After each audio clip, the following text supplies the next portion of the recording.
Hello everyone. Today I'll be discussing national policy on climate change and PCC in Malaysia.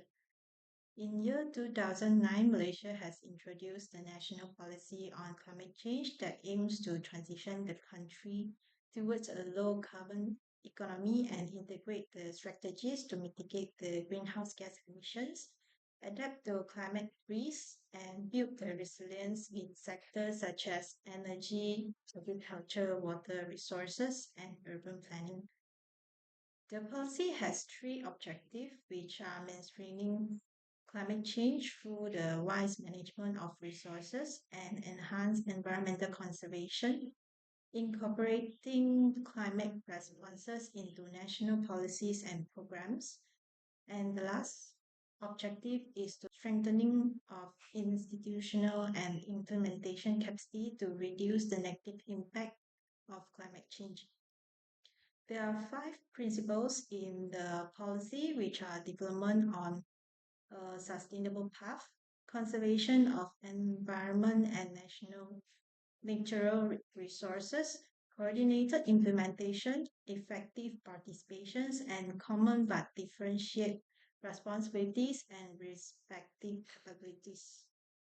The policy also includes 10 strategies, trusts, and 43 key actions to mitigate the impact of climate change.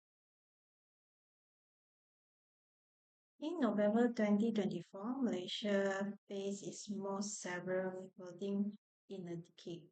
The National Disaster Command Center online portal said that 94,000 people were evacuated to 527 temporary shelters and three lives were lost.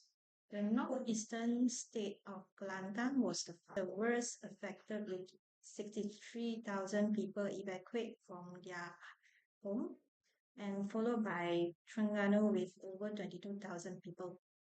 The government mobilized nearly 83,000 personnel and rescue vehicles to assist affected areas.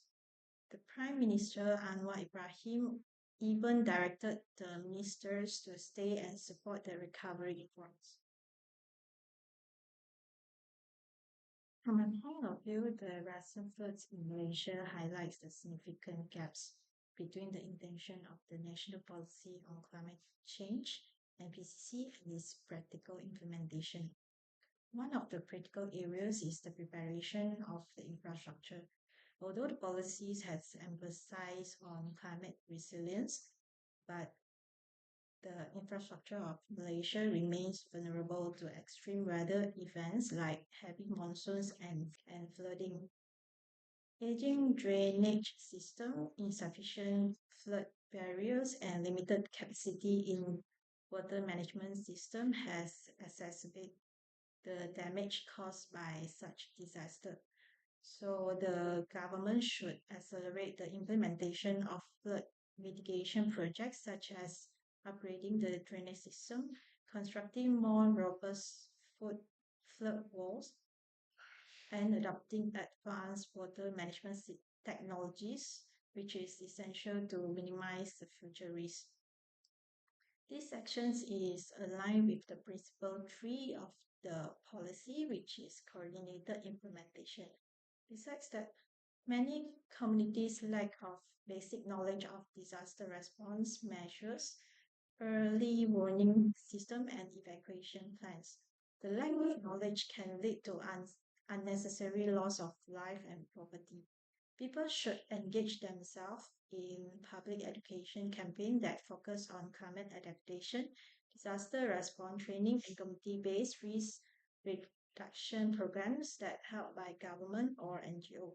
This action is aligned with Principle 4, which is the effective participations. The campaigns can create a platform for knowledge sharing and collective actions to ensure that all the stakeholders work together effectively to implement the climate change response.